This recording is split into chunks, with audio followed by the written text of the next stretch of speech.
Alejandro Robles, diputado federal de Morena. Iniciamos esta semana precisamente pues enderezando esta acusación. Tenemos los hechos, nos parece grave lo que está sucediendo. De por sí nos parecía grave el hecho de que ella se registrara como postulante de Va por México y siguiera como senadora, lo mismo que los demás, Santiago Krill, Miguel Ángel Mancera, en fin, no tienen una persona que tenga la decencia de realmente quitarse la casaca de representante popular e irse a pelear la postulación por sus partidos. Ya de por sí eso nos tenía con un malestar, ¿no? Incluso le hemos dicho a Santiago Krill, tienes que dejar la presidencia de la mesa si quieres estar de candidato. Y sigue de candidato y de presidente de la mesa. Ahí vamos a hacer algo que también está pendiente, que es esa denuncia. De hecho, lo hemos emplazado a separarse de la mesa, de la presidencia de la Cámara de Diputados, si no, haremos lo mismo que hicimos esta vez con Xóchitl, que es denunciar los hechos ante la Fiscalía de la República, porque lo que están haciendo no se vale. Son distracción de recursos públicos con propósitos de beneficio personal, propósitos enteramente electorales, y yo te aseguro que si alguno de los compañeros de la Cuarta Transformación que está ahorita compitiendo quisiera hacer eso, los medios convencionales se los acabarían. Y nos parece algo grave el tema de Xóchitl Gálvez, por eso se presentó formal denuncia, porque se ha romantizado su corrupción. Nosotros, naturalmente, ella tiene derecho a la presunción de inocencia y nosotros como gente de izquierda somos muy respetuosos de ello, pero sí nos parece que las omisiones que ella tiene en sus declaraciones patrimoniales, porque ella dice, el presidente ha violado la ley. Oye, te agarraron con las manos en la masa, estás reconociendo que tienes 1,500 millones de pesos y que eres senadora de la República, eres una persona políticamente expuesta. Entonces, eso es lo delicado. Y cuando revisamos sus declaraciones patrimoniales, identificamos la primera, la del 2002. Ella en esa declaración menciona que tiene no más de 3 cuentas bancarias, no reconoce ser socia, representante legal de ninguna empresa, sí menciona en su declaración Hightech, pero como una experiencia laboral siendo directora general de esta empresa. Entonces, nos parece escandaloso porque pues de 600,000 con que inició su vida política, hoy tiene una cantidad exorbitante en 2 décadas. Entonces, que no lo vamos a decir nosotros, que sea la Fiscalía de la República, que sea la Unidad de Inteligencia Financiera, el propio SAT, la Comisión Nacional Bancaria, porque ningún estado de cuenta de ella se ha publicado. O sea, es falso, la violación al secreto bancario, no sé cuántas artimañas han salido a decir. Incluso Roberto Madrazo tuiteó en mi contra, me quieren voltear mi denuncia, dicen que yo soy una persona que tiene una orden de aprehensión y una cantidad de situaciones que ya estamos acostumbrados a que nos quieran criminalizar, pero nosotros tenemos que acostumbrarnos a denunciar esto. Ellos están acostumbrados a vivir en la impunidad y esto tiene que terminar. Ellos están confiados en que las instituciones no funcionan. Yo les decía, pues es que el único caso relevante de cuello blanco que yo veo en México es el de Lozoya. Y Lozoya está en prisión gracias a el clamor, al reclamo y a la indignación popular.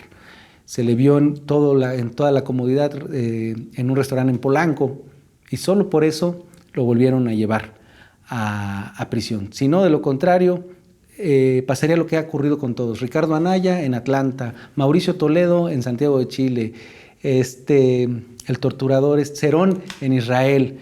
O sea, y por otro lado dicen, es que no resuelve Ayotzinapa, pero pues si han estado dándole impunidad.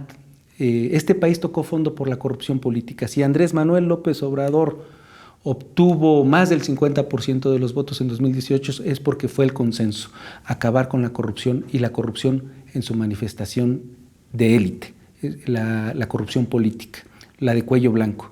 Y eso nos parece importante. Nosotros por eso denunciamos, no es un asunto del presidente, porque pareciera que estamos con ese tema. No, es que el presidente no, es la indignación de todo un pueblo y por eso formalizamos la denuncia con elementos. Aquí están los hechos. Estamos hablando de una persona políticamente expuesta que en un par de décadas hizo una fortuna descomunal.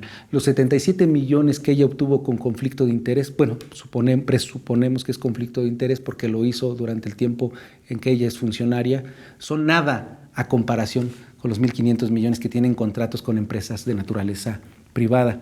Nosotros podemos apreciar que sus dos empresas, Hightech y Edificios Inteligentes, en realidad cuando ella se convierte en delegada, sus empresas se convierten en lavadoras.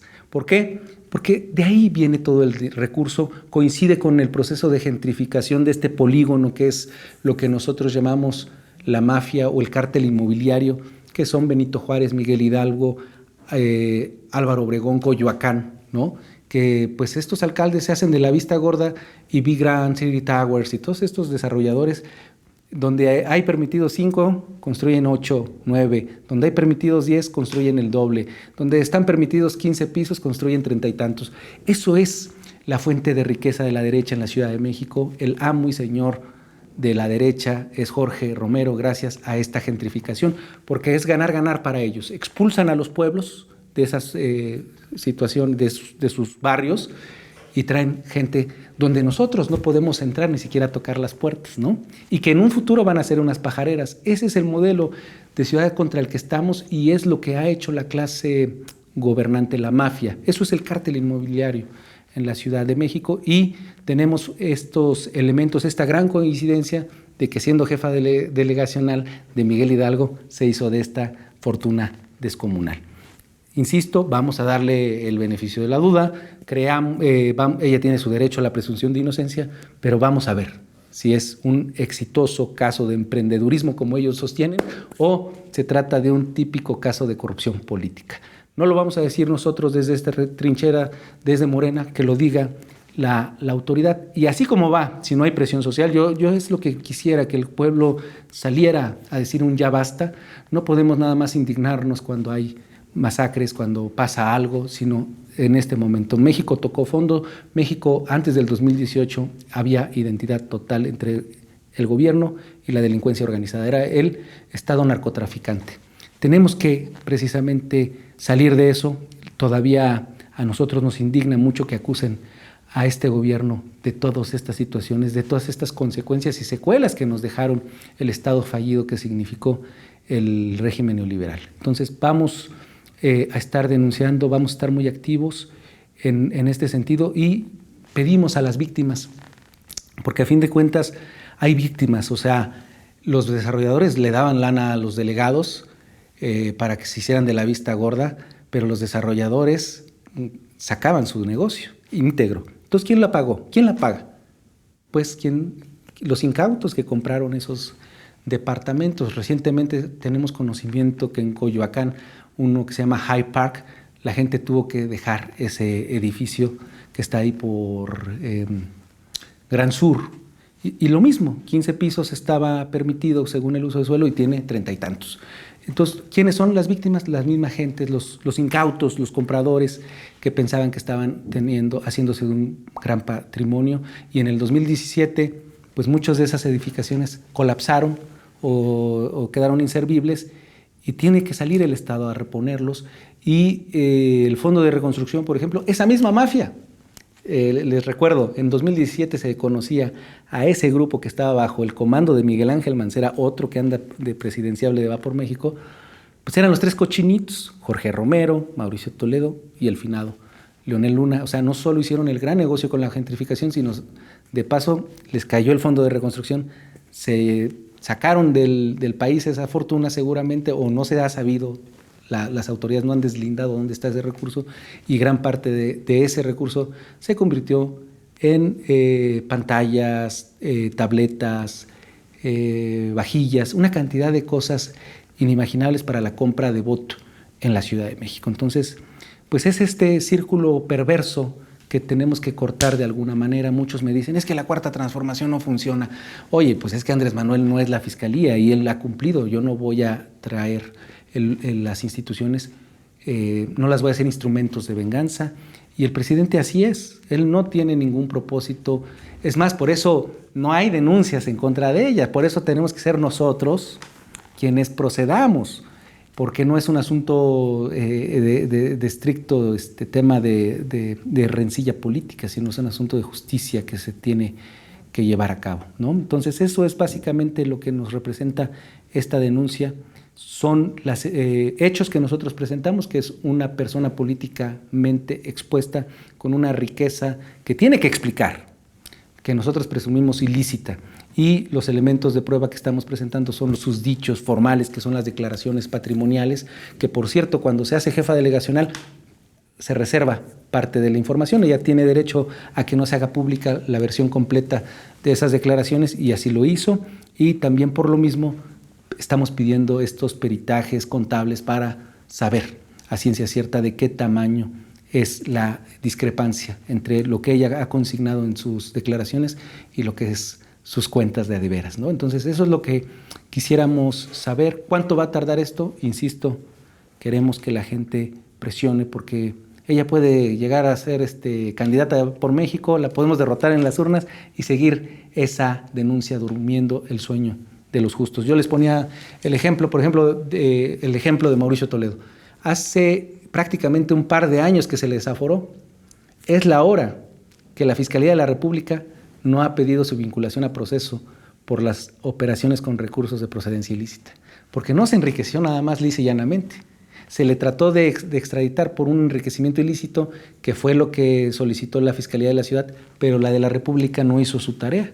Entonces, eso es lo que nos estamos enfrentando. Las instituciones rancias siguen todavía penetradas por este régimen y tenemos por eso que abrazar lo que ha llamado el presidente de la República el Plan C, es decir, darles una tunda sádica en las urnas, porque esta es la insurrección de las urnas. Nosotros, si hemos tenido una premisa, es que sea pacífica y democrática. Entonces, grosso modo sería eso. Conocen del acendrado antiobradorismo de jueces, magistrados y ministros porque se nos ocurrió decirles que le bajaran a sus remuneraciones. Esa es la verdad. Y por eso hoy el Poder Judicial desafortunadamente se ha convertido en el poder conservador, en un dócil instrumento de Claudio X González. Está la oligarquía teniendo... ¿Qué sería de nosotros, el pueblo, sin la presidencia y la mayoría que tenemos en Cámara de Diputados? Y yo también les he hecho memoria, ¿qué sería de nosotros si la pandemia nos hubiera tocado bajo la conducción de Mitt o de Anaya, ¿no? Entonces sí es un tema... Este país ha soportado, gracias a que se instituyeron estos derechos, esta gran parte del presupuesto que hoy se va a los hogares de nuestro país, a los más necesitados. 8 de cada 10 hogares reciben un beneficio de este gobierno y libre de coacción, porque todavía las alcaldías que tiene el PRIAN son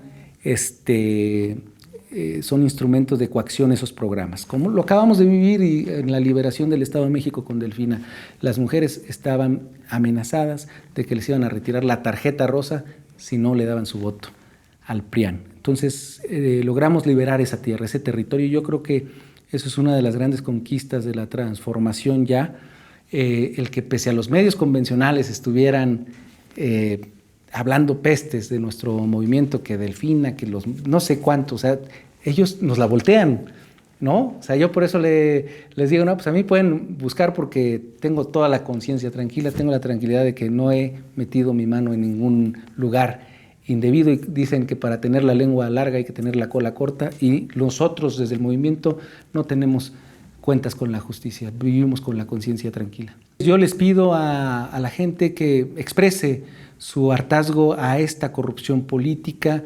Yo les pediría sobre todo a las víctimas, porque vale mucho que ellas mismas digan, yo soy víctima de ese cártel inmobiliario, a mí me pasó. He sabido que hay un abogado que está representando a distintos grupos de damnificados de estas construcciones y yo les invitaría a que denuncien, porque precisamente ese vicio oculto con el que le entregaron su departamento pues es parte de la riqueza, de esta riqueza. Nosotros suponemos que así es y por eso buscan la política para refugiarse. O sea, Jorge Romero no se hizo coordinador de Acción Nacional en Cámara de Diputados fortuitamente.